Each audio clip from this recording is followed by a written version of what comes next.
As Bíblias em Atos, capítulo 15, dando continuidade, seguindo em frente com as exposições em Atos, capítulo 15, a exposição será do verso 12 até o verso de número 21.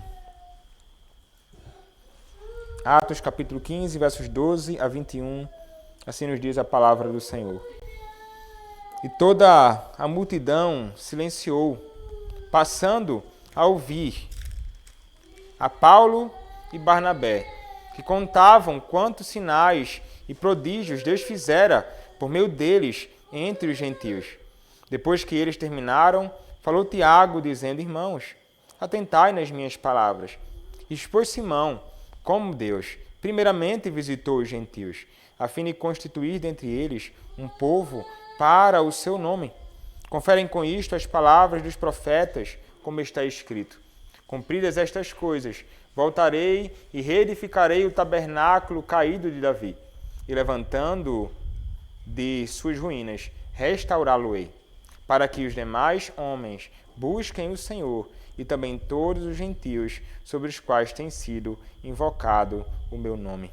Diz o Senhor, que faz estas coisas conhecidas desde séculos. Pelo que, julgo eu, não devemos perturbar aqueles que dentre os gentios se convertem a Deus, mas escrever-lhes que se abstenham das contaminações dos ídolos, bem como das relações sexuais ilícitas, da carne de animais sufocados e do sangue.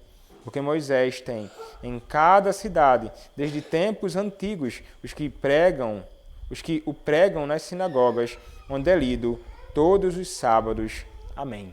Podem se assentar, irmãos. Vamos orar ao Senhor. Ó Senhor Deus, bendito Pai, a Tua palavra está aberta, Senhor, e neste momento ela será exposta. Rogo a Ti, ó Pai, que o Senhor seja gracioso comigo e que me use na breve exposição desta breve porção da Tua palavra. Dá-me graça, ó Deus, para explicar e que seja claro no ensino. É o que peço a Ti, ó Deus, em nome do Teu Filho, o Senhor Jesus Cristo. Amém.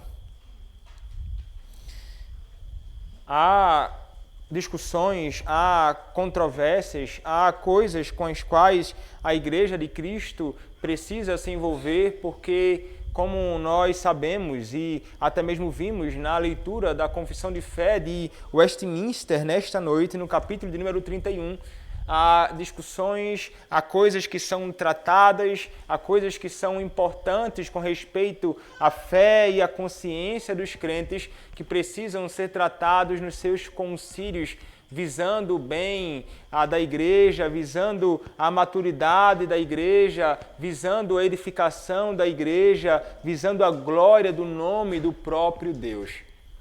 E nós vimos que esta é uma realidade bíblica. Nós, na última exposição, em Atos, capítulo 15, do verso 6 ao verso número 11, contemplamos esta realidade, como é apresentado de modo muito claro nos nossos padrões doutrinários, que presbíteros e pastores são chamados por Deus para deliberarem, para tratarem sobre questões relacionadas à sua própria palavra, coisas que são indispensáveis, coisas que são fundamentais para o povo do Senhor, e vimos como Pedro ele nos ensina isto. Em meio àquela discussão que se deu ali no Concílio de Jerusalém em razão da doutrina da justificação pela graça mediante a fé, um tema doutrinário inegociável, vimos que uma discussão acirrada, grande, ela surge ali no meio. E homens têm de tratar sobre isto anteriormente no concílio local, tratando ali Paulo e Barnabé. O problema não é resolvido. O problema então é levado para um concílio superior, maior, em Jerusalém. O tema então é debatido. Grande discussão há. Alguns falando daqui, outros falando dali, tratando, apresentando seus próprios argumentos.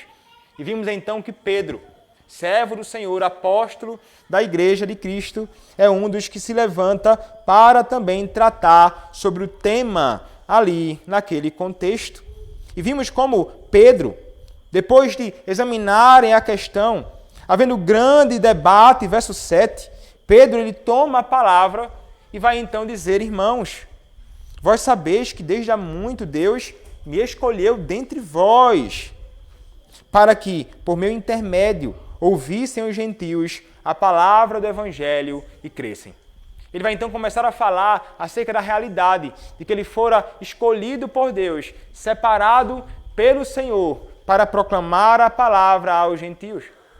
E vimos como ele faz isso com o centurião. Como ele proclama a palavra àqueles da casa do centurião. E como ele proclama o Evangelho, e ali muitos encontram salvação em Cristo. Do Deus que, por meio da sua palavra, pela operação do seu Santo Espírito, salva os homens. E então ele vai dizer, olha, não há distinção. Assim como nós fomos salvos, assim como nós fomos redimidos por Deus, unicamente por sua abundante graça, do mesmo modo foram os gentios. Logo, não há nenhum tipo de distinção. Não podemos criar obstáculos para que eles adentrem a igreja de Deus. Não podemos tentar impor sobre eles a circuncisão como meio para a salvação. Por quê? Porque somos salvos pela graça do Senhor Jesus, como também aqueles o foram.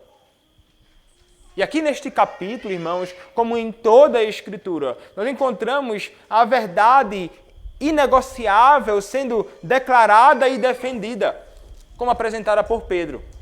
Que não há homem que seja salvo neste mundo que não tenha sido por meio da graça de Deus revelada na pessoa do seu Filho, o Senhor Jesus Cristo. E ali, então, eles se envolvem neste debate e vimos. Como mencionei, Pedro é o que se levanta, mas não somente ele. Entre aqueles que estavam envolvidos no debate, na discussão, mais servos do Senhor, mais santos homens de Deus se levantam ali para também tratar a questão e reforçar aquilo que Pedro havia dito anteriormente. Quem são esses homens? O texto nos diz, verso de número 12, e toda a multidão silenciou, passando a ouvir a Barnabé e a Paulo, que contavam quantos sinais e prodígios Deus fizera por meio deles entre os gentios. Mas uma nota importante aqui, o texto começa dizendo, e toda a multidão silenciou, ou passando a ouvir a Barnabé e Paulo. É interessante, porque em meio àquela reunião do concílio, onde aqueles que eram liderança da Igreja de Cristo envolvia-se nos debates, havia também uma multidão de outras pessoas. E o que nós entendemos, irmãos, é que, ainda que existisse uma multidão, não estavam todos ativamente envolvidos no debate. Havia um grupo de pessoas significativo no meio da reunião, contemplando tudo aquilo que estava acontecendo e tudo aquilo que ali estava sendo tratado. E a multidão, então, que ali estava, entre eles aqueles que no debate também se envolveram, se calaram. Ficaram, então, em silêncio, diante do argumento forte, bíblico, do próprio Pedro, falando também acerca da sua experiência e do caso incontestável de que os gentios também foram salvos, foram contemplados do mesmo modo com a abundante obra de Deus e com a descida do Espírito sobre eles, foram contemplados com a salvação do Senhor. O que então a multidão poderia falar diante de tamanho testemunho? O que aqueles que estavam envolvidos no debate poderiam argumentar, uma vez que aquilo que ele estava falando, de fato, fora contemplado e era testemunhado por muitos naquele contexto? Ninguém poderia mais, então, argumentar, ou discutir, ou forçar o ponto. O silenciar-se seria, então, a postura mais adequada diante de um argumento como aquele. Como nós devemos aprender, irmãos, com isso também, como nós devemos nos silenciar semelhantemente a muitos que ali se silenciavam, quando contemplaram um fato sendo declarado explicitamente, e que não há mais o que contestar acerca daquilo, ainda que outros, como veremos aqui, Paulo e Barnabé, bem como Tiago, se levantem para reforçar ainda o ponto. Mas quando um ponto ele começa a ser estabelecido, nós devemos então acalmar os nossos ânimos, silenciar e então passar a ouvir, caso ainda algo esteja para ser dito acerca de um tema importante que seja debatido em qualquer ambiente e aqui de modo muito particular num concílio da Igreja de Cristo. O texto nos diz: e toda a multidão silenciou, fazendo o que agora? Passando a ouvir. Fecham os lábios e abrem então os ouvidos para ouvir aquilo que tem para ser dito. Paulo e Barnabé são aqueles agora que se envolvem na conversa, mas olha que coisa interessante, a descrição das palavras de Barnabé e Paulo é muito breve. Ele vai dizer aqui que Barnabé e Paulo, eles contavam quantos sinais e prodígios Deus fizera por meio deles entre os gentios. Então há uma descrição muito breve daquilo que nós já vimos sendo detalhado abundantemente nos capítulos anteriores. Daí, provavelmente, a razão de ser uma descrição muito breve num único versículo. Porque tudo o que tinha para ser dito acerca do que foi feito entre Paulo e Barnabé já foi explicitado para nós. Não há necessidade de repetição aqui. Eles abriram o coração e falaram acerca daquilo que Deus fizera por intermédio deles. Eles falaram acerca da grandiosa obra da salvação entre os gentios e de tantas igrejas plantadas, organizadas, com liderança independente em tantos lugares. De igrejas que foram estabelecidas e de pessoas que foram salvas, não por intermédio da força do braço deles, não por intermédio da boa argumentação de Paulo e Barnabé, mas única e exclusivamente por intermédio de Deus, que os usou para a salvação de tantos naquele contexto. E eles repetem, nós vimos nas exposições, que eles atribuem a Deus o que Deus fizera. O que Deus fizera, porque eles entendiam que é o Senhor quem faz, apesar de eles terem sido instrumentos dele na proclamação do Evangelho. E aquilo então que eles fizeram, conduzindo muitos à salvação, ou que Deus fez por intermédio deles, fora confirmado por sinais e prodígios, que testificavam, que confirmavam as obras e o Evangelho feito por eles. Como que o Senhor autenticando aquilo que eles faziam por meio de sinais e prodígios. Sinais que acompanhavam aqueles envolvidos com o ministério apostólico. Então eles vão se utilizar da própria experiência deles na caminhada, anunciando o Evangelho, para falar, olha, nós também. O que Pedro está dizendo, que proclamou então a salvação para os gentios, nós também testemunhamos isto. E temos aí um relatório muito bem detalhado de tudo que o Senhor fez.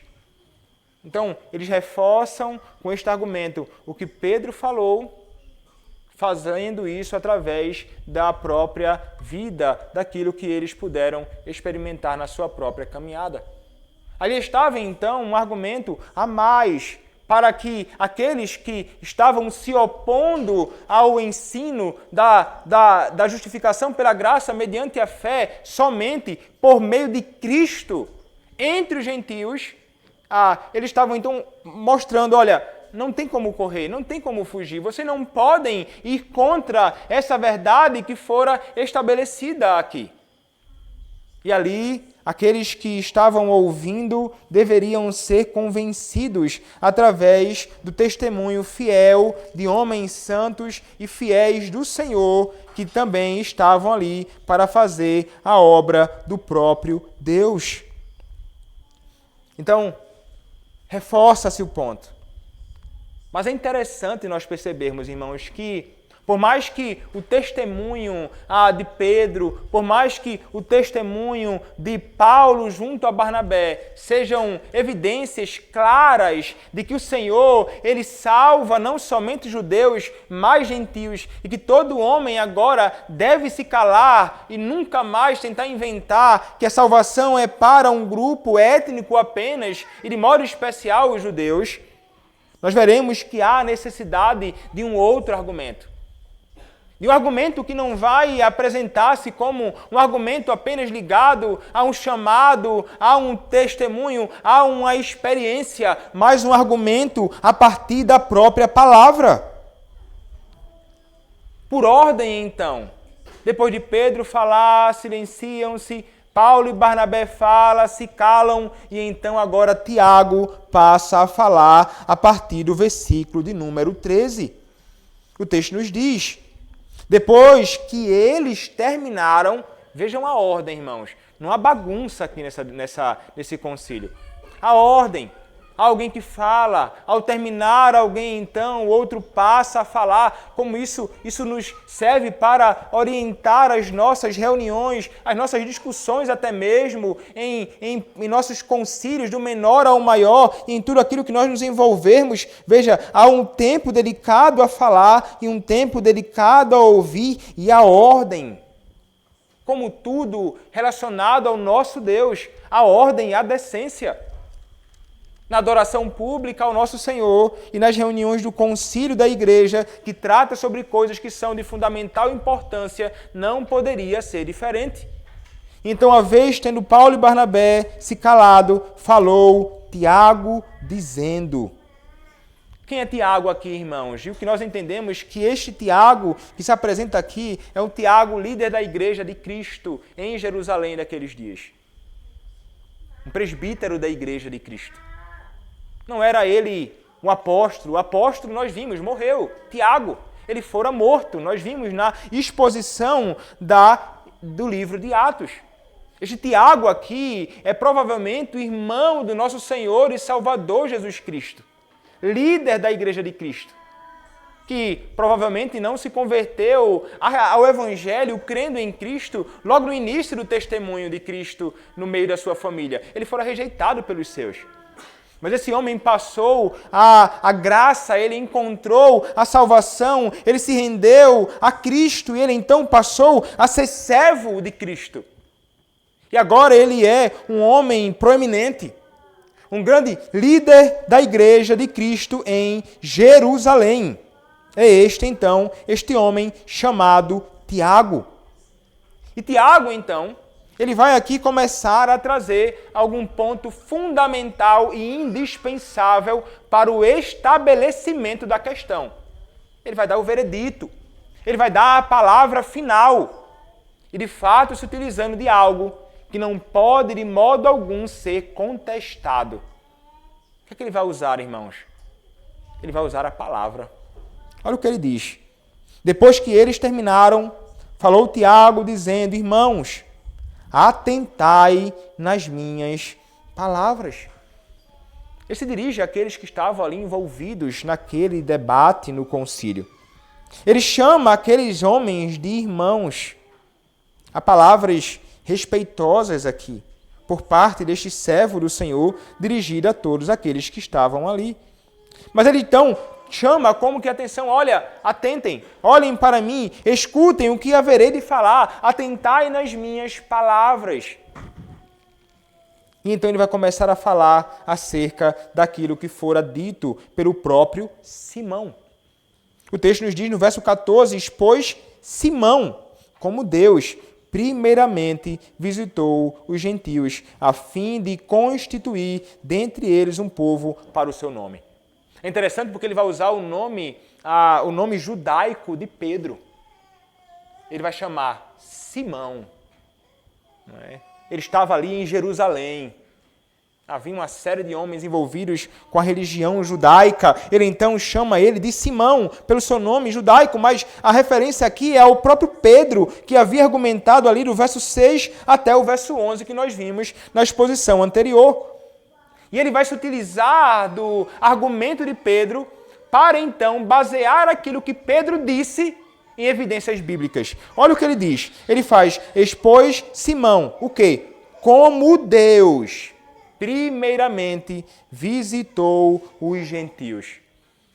Então note, ele está dizendo, olha, foi Deus quem visitou os gentios. E foi isto que Pedro disse. Não fora Pedro que deliberadamente, de livre e espontânea vontade, porque bateu na cabeça dele a vontade de ir até os gentios e falar acerca da salvação, não foi algo criado ou inventado por este homem, não. Mas foi o próprio Deus quem primeiramente visitou os gentios, por meio de Pedro, por meio da proclamação do Evangelho através de Pedro. Então veja como é interessante, irmãos, quando a palavra de Deus é proclamada, homens são salvos e transformados, ainda que isso tenha sido feito por boca de homens comuns como nós, vasos de barro, é o próprio Deus quem visita aquelas pessoas em particular e aquelas igrejas por meio da sua salvação, por meio da sua palavra. Foi Deus, então, quem visitou eles com salvação por meio da proclamação do Evangelho. Todas as vezes, então, irmãos, que este Evangelho é proclamado aos homens, é Deus visitando os homens com a graça da salvação revelada na pessoa do seu próprio Filho. É Deus, de fato, quem o faz. Como foi lido hoje, no texto até mesmo aqui, em 1 Coríntios. Somos servos do Senhor, que falam a sua palavra, vasos de barro, que proclamam este Evangelho, e somos apenas isto. Aqueles que anunciam a palavra do Senhor, sobretudo nós, como ministros da palavra, chamados a abrirmos a nossa boca para falar acerca da salvação, para falar acerca da salvação que só pode ser encontrada em um único nome, Jesus Cristo, como nos ensina Atos capítulo 4, verso de número 12.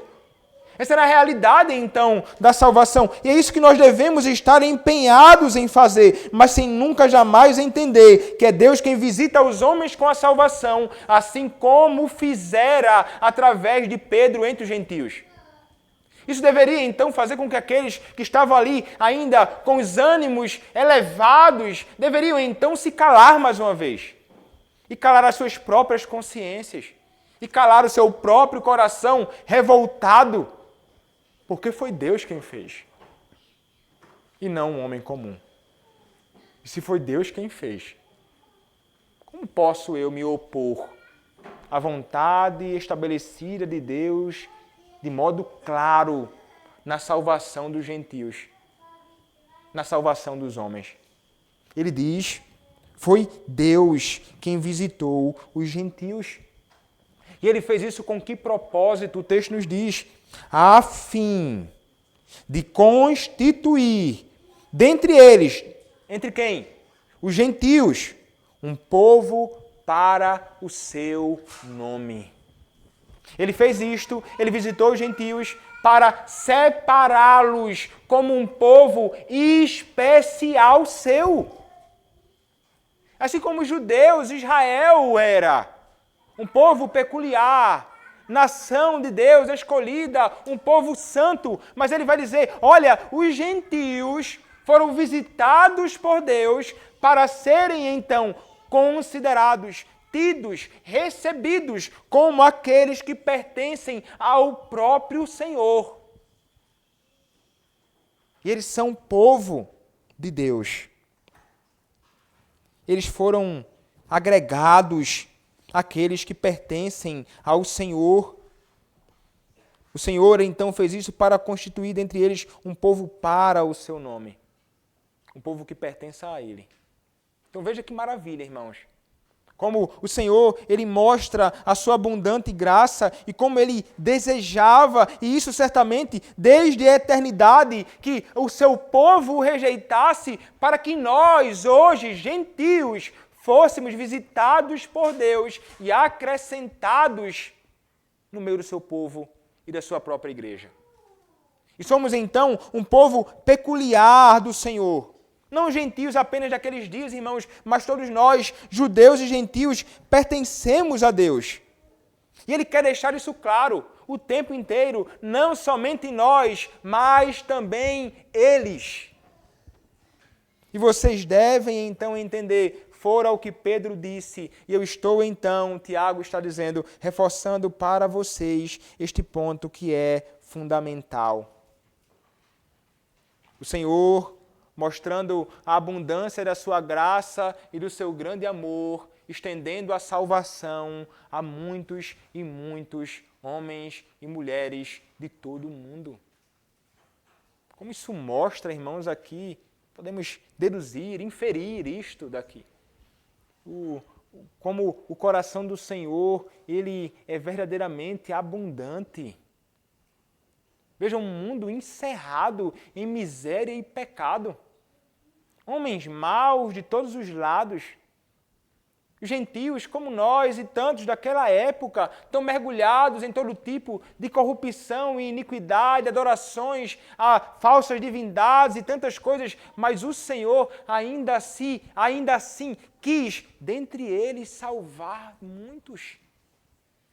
Somente um Deus, irmãos, que é realmente gracioso faz isto. Ele deseja a salvação dos homens. E Ele continua hoje, continuamente, por meio da sua palavra, chamando a tantos por aí. O número dos eleitos, irmãos, certamente não é um número pequeno, não. A multidão daqueles que haverão de entrar, que são apresentados ali em Apocalipse, não é um número pequenino, não. Eram muitos que não dava para contar. Quantos? Não sabemos. Mas o nosso Deus tem os seus eleitos em todo o canto da terra. E o Senhor haverá de uni-los, trazê-los para si, antes da sua gloriosa manifestação, no grande e glorioso dia, e antes da morte destas pessoas, para a salvação, por meio do anúncio deste Evangelho, que é como Deus visita os homens. Como devemos, então, entender, mais um outro ponto. Como se faz, então, necessário essa proclamação desta palavra como Pedro, através da qual ele visitou os gentios. Não podemos desprezar este meio. É o principal meio de graça. É o meio através do qual o Senhor ordinariamente salva os homens neste mundo. É a proclamação do Evangelho. E como deveríamos então, irmãos, nos empenhar nisto? Eu como pastor, vocês como membros da igreja, no testemunho desta palavra, mas também rogando ao Senhor da seara que mande mais trabalhadores, homens dispostos, prontos para sair por este mundo, onde quer que sejam enviados, independentemente do lugar, cidade, não importa o contexto, para proclamar a palavra do Senhor, para que os homens possam também, de igual modo, serem visitados por Deus com a salvação. Orem a Deus, irmãos. Roguem ao Senhor. Peçam que Ele levante jovens homens maduros que queiram se dedicar ao ministério da palavra e dos sacramentos. E peçam para que Ele também faça com que o coração de muitos por aí, que querem ficar num lugar confortável, nas suas próprias cidades, nos lugares em que moram, e não estão nem um pouco dispostos a sair, como esses servos do Senhor saíram das suas próprias habitações para proclamar a palavra em outros cantos, que querem ficar então ligados a uma cidade grande, a uma capital, a um contexto mais amigável, tranquilo, e não querem sair por aí para lugares outros, diferentes, com riscos, com certas dificuldades, completamente diferentes da realidade deles, para proclamar esta palavra. Não se assombrem, mas é real, irmãos. Há muitos que ficam aí presos e acumulados em presbitérios porque não querem sair das capitais. Não querem ir para o interior, não querem ir para um outro contexto onde eles possam falar da palavra. Mas oremos para que o Senhor possa fazer com que eles possam compreender que há a necessidade da proclamação do Evangelho e onde há pessoas, há a necessidade desta palavra ser anunciada. E se ali o Senhor reunir pessoas por meio da salvação, no meio da sua igreja, há uma igreja para pastorear, e independentemente do número de pessoas que há neste contexto, são pessoas que foram salvas pelo sangue de Cristo, e se foram salvas pelo sangue de Cristo, há um motivo imenso para se deslocarem do contexto e do lugar que estão para servir a estas pessoas. Mas o que querem não é isto, muitos, lamentavelmente, o que estão fazendo como pastores da igreja de Cristo. Deveriam estar prontos. Oremos para que o Senhor quebre corações assim, para que tenhamos homens prontos e sinceros, anunciando a palavra do Senhor em todo lugar, que o Senhor, então, abrir ocasião para eles servirem, sobretudo anunciando a Cristo em todo o tempo. Mas então, irmãos, voltando então para o texto no versículo 14. Ele proclamou esta palavra e então muitos foram salvos pelo Senhor. O Senhor desejava, como deseja, constituir dentre os homens um povo para o seu nome. Mas ele vai começar agora a argumentar usando a palavra. Ele vai dizer, olha, o que Pedro disse, confere, bate de fato exatamente com o que diz a Escritura. Conferem com isto, com o que acabei de dizer, as palavras dos profetas, como está escrito. Aí ele vai citar Amós, capítulo 9, versos 11 e 12. E ele vai dizer as palavras dos profetas, porque há unidade, irmãos, nas palavras de Amós, com as de Sofonias, Abacuque, Miqueias, Isaías, Jeremias, todos eles, a uma só voz, proclamam a mesma verdade que vai ser declarada aqui por Amós. E ele então vai citar as palavras de Amós. Vamos ler aqui o que diz, primeiramente, no próprio texto em Atos. Atos, capítulo 15, verso 16, diz: cumpridas estas coisas, voltarei e reedificarei o tabernáculo caído de Davi. E levantando de suas ruínas, restaurá-lo-ei, para que os demais homens busquem o Senhor e também todos os gentios sobre os quais tem sido invocado o meu nome, diz o Senhor, que faz estas coisas conhecidas desde séculos. Note só. O que ele vai citar aqui? Acabei de mencionar Amós, capítulo 9, versos 11 e 12. Olha o que diz lá. Amós, capítulo 9, versos 11 e 12.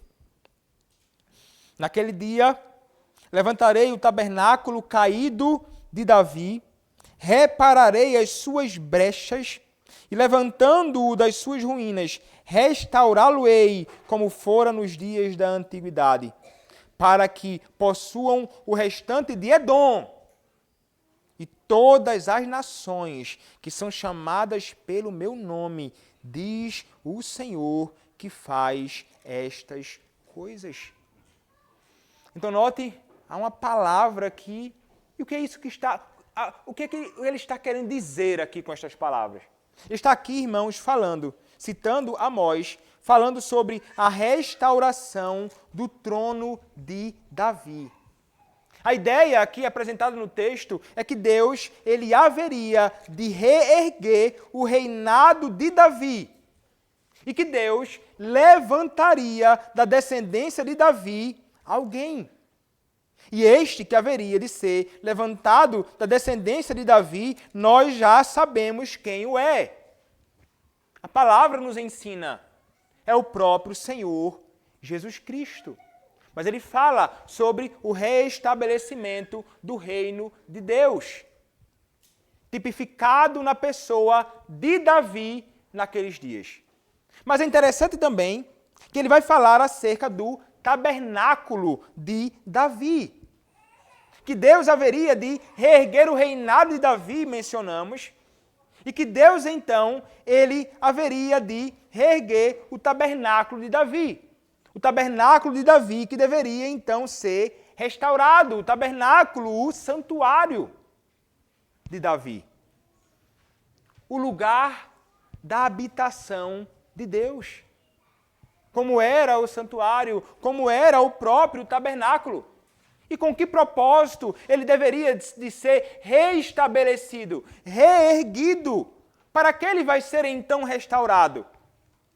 E a conclusão é para que os demais homens, gentios, no mundo, como é dito aqui, gentios, no texto citado por Tiago, e citando lá Edom e outras nações no próprio texto de Amós, para que estes possam então, uma vez sendo restaurado o reinado de Davi, uma vez sendo restaurado o tabernáculo, o santuário, que os homens, a fim de que os homens busquem o Senhor, através disto.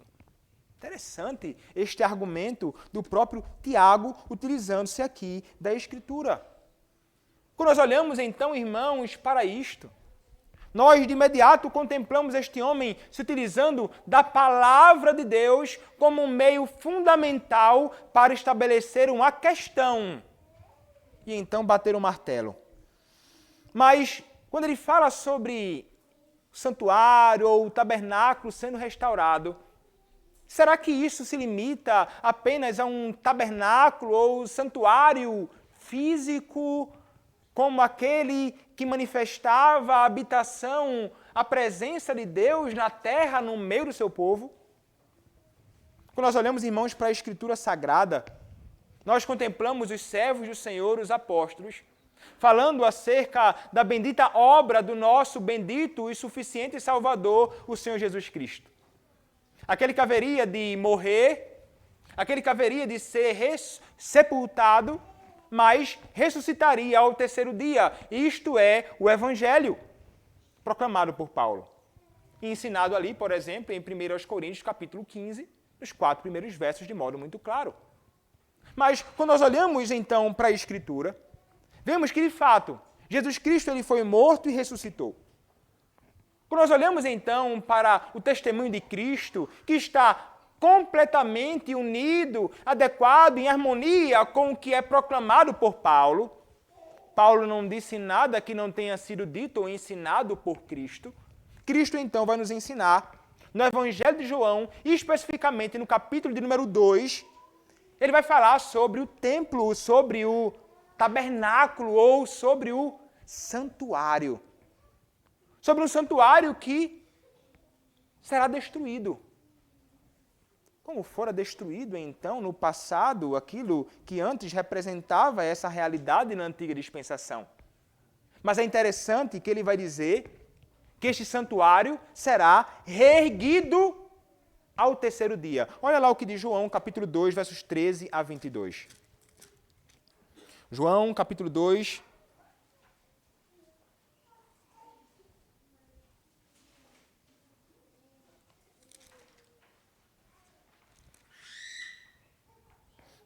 Evangelho de João, capítulo 2, versos 13 a 22, diz assim: Estando próxima a Páscoa dos judeus, subiu Jesus para Jerusalém e encontrou no templo os que vendiam bois, ovelhas e pombas, e também os cambistas assentados. Tendo feito um azorrague de cordas, expulsou todos do templo, bem como as ovelhas e os bois, derramou pelo chão o dinheiro dos cambistas, virou as mesas. E disse aos que vendiam as pombas: Tirai daqui estas coisas, não façais da casa de meu pai casa de negócio. Lembraram-se os de seus discípulos de que está escrito: O zelo da tua casa me consumirá. Perguntaram-lhe, pois, os judeus: Que sinal nos mostras para fazeres estas coisas? Jesus lhes respondeu: Destruí este santuário e em 3 dias o reconstruirei. Replicaram os judeus: Em 46 anos foi edificado este santuário, e tu em 3 dias o levantarás. Ele, porém, se referia ao santuário do seu corpo. Quando, pois, Jesus ressuscitou dentre os mortos, lembraram-se os seus discípulos de que ele dissera isto, e creram na Escritura e na palavra de Jesus. Note, irmãos, quando ele fala sobre o santuário, ele está falando sobre o seu próprio corpo. Ele está falando sobre a sua morte e a sua ressurreição. A ideia, então, da restauração aqui do santuário, apontando para a gloriosa obra bendita do nosso comum Salvador, o Senhor Jesus Cristo. E através deste santuário reerguido, muitos haveriam de ser salvos. Não somente entre os judeus, mas entre os gentios. E então este Cristo, uma vez sendo morto, sepultado e ressuscitado, o santuário de Deus reerguido, este evangelho então é enviado a todos os cantos da terra por este Cristo que diz: ide por todo o mundo, proclamai o evangelho a toda a criatura. Isso ao final de Mateus, isso ao final de Marcos, isso dito no início de Atos. E então a igreja de Cristo é enviada para anunciar este evangelho, não somente em Jerusalém, mas em Samaria, Judeia e até os confins da terra. Note então que aquilo que haveria de ser reerguido, aquilo sobre o qual Tiago estava falando, aquilo sobre o qual Amós estava falando, era sobre o Senhor Jesus Cristo, em quem e através de quem os homens todos, gentios, não importa quem seja, haveriam de encontrar abundante salvação. Os homens em toda a terra haveriam de invocar o nome do Senhor, para que os demais homens busquem o Senhor e também todos os gentios sobre os quais tem sido invocado o meu nome. Essa salvação, então, ele diz, não se limita apenas a nós.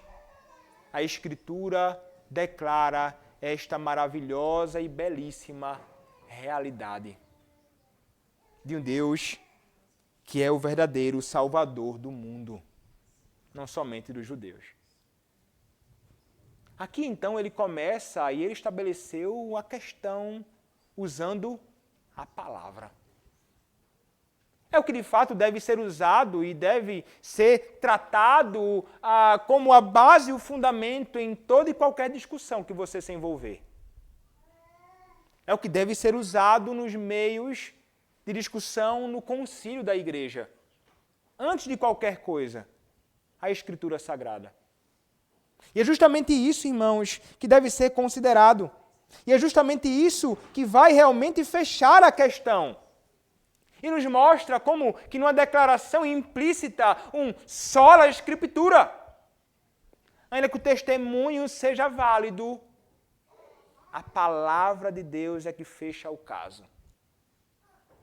Tiago usa a palavra e isso, então, conclui a questão. Não podemos nunca jamais desprezar a verdade de Deus na palavra, colocando qualquer outra coisa acima dela, seja o que for. É a Escritura sempre que tem que nos trazer para o caminho certo. É ela que nos traz para usando como que um prumo, ajustando-nos corretamente no caminho que devemos seguir. E é essa verdade de Deus, a sua palavra, que vai então fazer que seja decidido com o martelo final. O martelo final é a palavra de Deus. Isso fica como exemplo para nós em todo o contexto e para os nossos concílios também. Não pode ser de modo algum diferente. Então, uma vez agora ele usando a Escritura, bem trabalhada, bem examinada, bem aplicada ao contexto, e é aplicada devidamente ao contexto, porque nós veremos isso. Qual a implicação agora? Qual a implicação dessas palavras ditas por Tiago, baseado na verdade? A implicação é a seguinte, verso 19. Pelo que julgo eu, não devemos perturbar aqueles que, dentre os gentios, se convertem a Deus. Então perceba qual a implicação. A implicação é, não devemos perturbar os gentios que se converteram a Deus. não devemos de modo algum ficar impondo sobre eles a ideia de que eles devem se circuncidar para que possam ser salvos. Não podemos trazer tamanha angústia para eles que, semelhantemente a nós, foram salvos pela graça do nosso Senhor Jesus. Isso é uma conclusão. Uma repreensão aqui para os judeus. Então ele diz, olha, não venham com isso. Procurem seu lugar. Coloquem-se numa condição em que vocês não vão trazer angústia, perturbação e sofrimento para os gentios. Mas a palavra não se limita apenas para os judeus. A implicação não vai trazer apenas aplicações para aqueles que estavam tentando, de alguma forma, impor algo sobre os gentios, mas também palavras para os gentios. No verso 20, o texto também nos diz: mas escrever-lhes que se abstenham das contaminações dos ídolos, bem como das relações sexuais ilícitas, da carne de animais sufocados e do sangue. Porque Moisés tem, em cada cidade, desde os tempos antigos, os que o pregam nas sinagogas, onde é lido todos os sábados. Talvez você, ao ler isso, fique pensando assim, mas espera aí, ele diz que não é para perturbar os gentios impondo lei, mas ele está falando sobre imposição de algumas questões relacionadas à lei. Veja, irmãos, o que é que Tiago está pedindo aqui? Veja, Tiago, ele começa a pedir ali algo no ambiente dos judeus, ou aquilo que os gentios deveriam fazer ou praticar no ambiente em que houvessem judeus. E ele vai começar a falar algumas coisas em alguns detalhes que são importantes. Quais as orientações dele? As orientações dele são as seguintes, né? Nós vimos. Ele diz, se abstenham da contaminação dos ídolos. E a ideia aqui é que eles se afastassem do que seria a carne sacrificada aos ídolos. Não comer aquilo que veio dos templos pagãos. Paulo, inclusive, vai tratar sobre isso em Corinto. Sobre muitos que não queriam comer de forma nenhuma aquilo que vinha de qualquer pessoa ou de coisas relacionadas ao templo pagão. Por questão de consciência que não faça. Mas ele vai dizer, olha, os demônios e ídolos nada têm aqui. O que eles são? Não são absolutamente nada. Mas ele vai dizer, olha, vocês devem se afastar disso. Não se envolvam de modo algum com qualquer coisa desta natureza. Ele vai falar também sobre imoralidade sexual. E essa imoralidade sexual, quando ele vai dizer aqui, não é? Bem como das relações sexuais ilícitas, ele está falando sobre não somente a imoralidade sexual em geral, mas em particular daquela que era praticada nos templos pagãos, de adoração pagã, naquele contexto. Ele vai dizer também que eles deveriam se afastar da carne de animais sufocados. Diferentemente dos judeus, do povo do Senhor, que imolava o animal tirando todo o sangue, os gentios ou os pagãos, eles matavam os animais com pauladas na cabeça, sufocação, afogamento e outros tipos de morte do animal que faziam com que o sangue do animal ficasse dentro do corpo e não fosse retirado. Ele diz, olha, evitem fazer isto. E ele ainda também diz, ele vai falar ao final do verso 20, e do sangue, ou de comer sangue. Eles não se envolviam com o sangue do animal, porque no sangue do animal estava então a vida. E isso, nós olhamos para essas declarações e pensamos, mas onde é que isso se encontra? Nós entendemos, irmãos, que isso é apresentado na lei cerimonial de Deus. Na lei cerimonial do nosso Senhor, nos é apresentada esta realidade. Olha, por exemplo, o que nos diz a palavra em Levítico, capítulo 17, versos 8 e 9. Levítico, capítulo 17, versos 8 e 9. Diz-lhes, pois, Qualquer homem da casa de Israel ou dos estrangeiros que peregrinam entre vós, que oferecer holocausto ou sacrifício, e não o trouxer à porta da tenda da congregação para oferecer ao Senhor, esse homem será eliminado do seu povo. Ele está falando aqui sobre o dever de se abster, ou o dever de se afastar do culto aos ídolos. O que ele está fazendo é citar, então, aqui, como mencionei, as leis reveladas no livro de Levítico. Mas olha ainda, referência e relacionado aos pontos que foram tratados ali pelo próprio Tiago. Olha lá, Levítico capítulo 10, ou melhor, Levítico capítulo 17, versos 10 a 14. O texto nos diz assim: qualquer homem da casa de Israel ou dos estrangeiros que peregrinam entre vós, que comer algum sangue, contra ele me voltarei e o eliminarei do seu povo. Porque a vida da carne está no sangue. Eu vos tenho dado sobre o altar para fazer expiação pela vossa alma.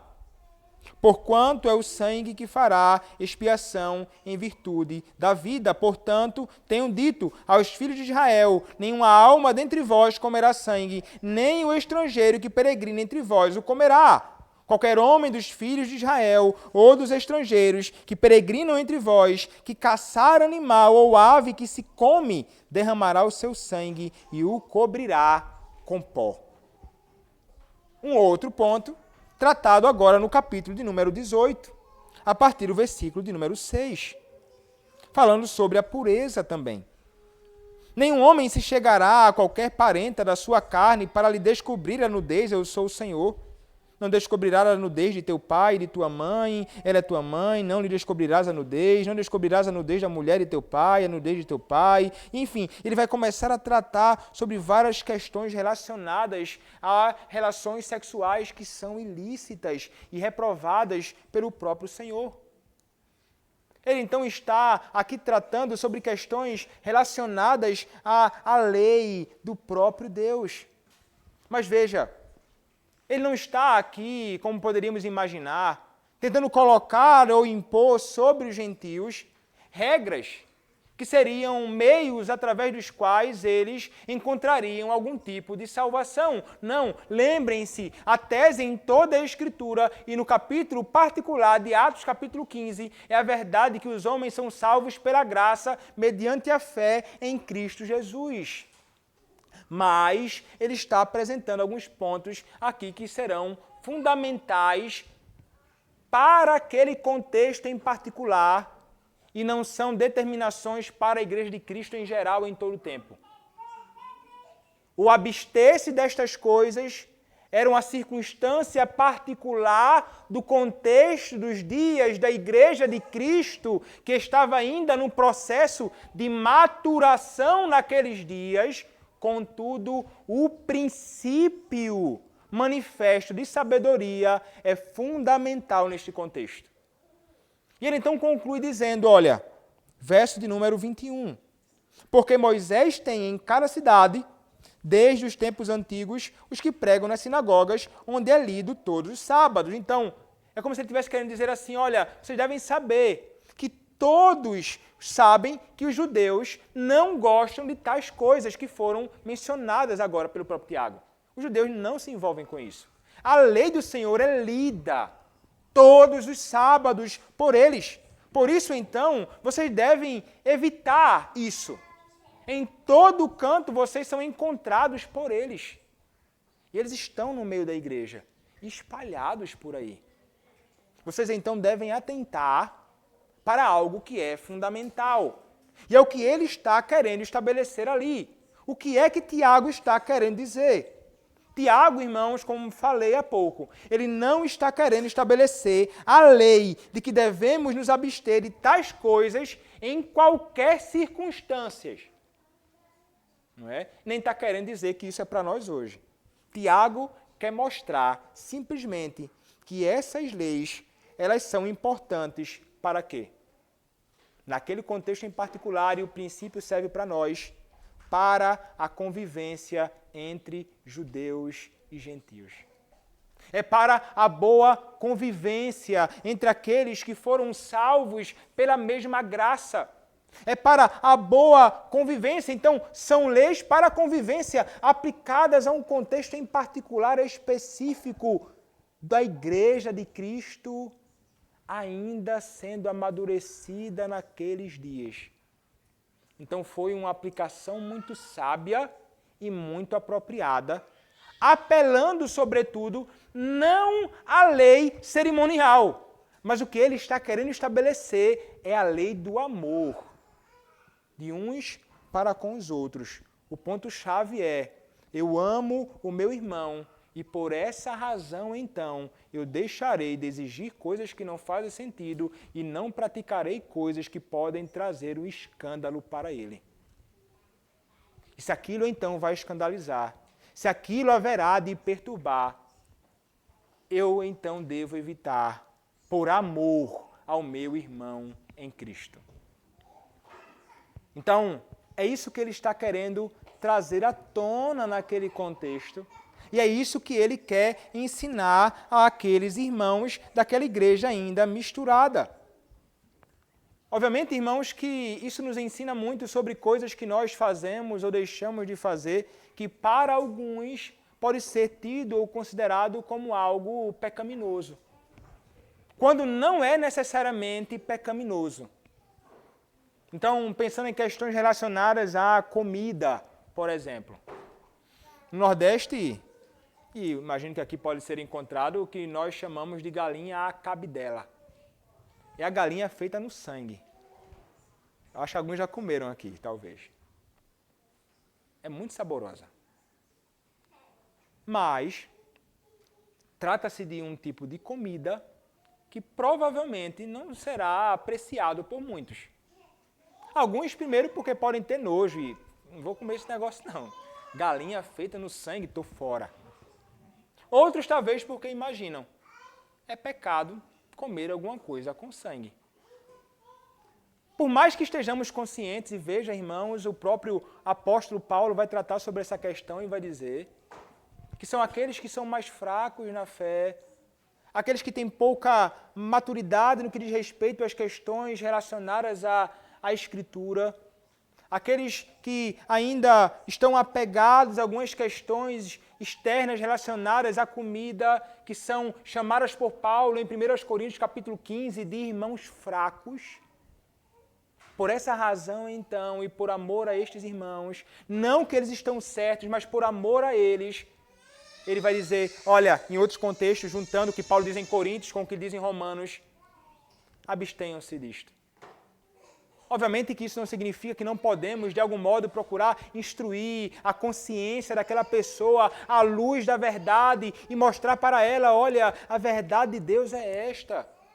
Para que a consciência dela, uma vez agora, a cabeça dela, a mente, uma vez instruída, possa comunicar à sua própria consciência de que não há o menor problema em comer qualquer coisa neste mundo. Mas, se eu me encontro num contexto em que pessoas se assombram se eu como galinha cabidela, ou qualquer outro tipo de comida, porco, ou o que seja, eu devo evitar. Por quê? Por amor ao meu irmão. Posso comer em outro momento, quando eu estiver diante de tais pessoas. E veja, isso não é hipocrisia não, isso é amor. Até que seu irmão possa ser convencido da verdade. Mas eu vou tentar, por amor a ele, por amor ao meu Senhor, eu vou me abster de tal coisa.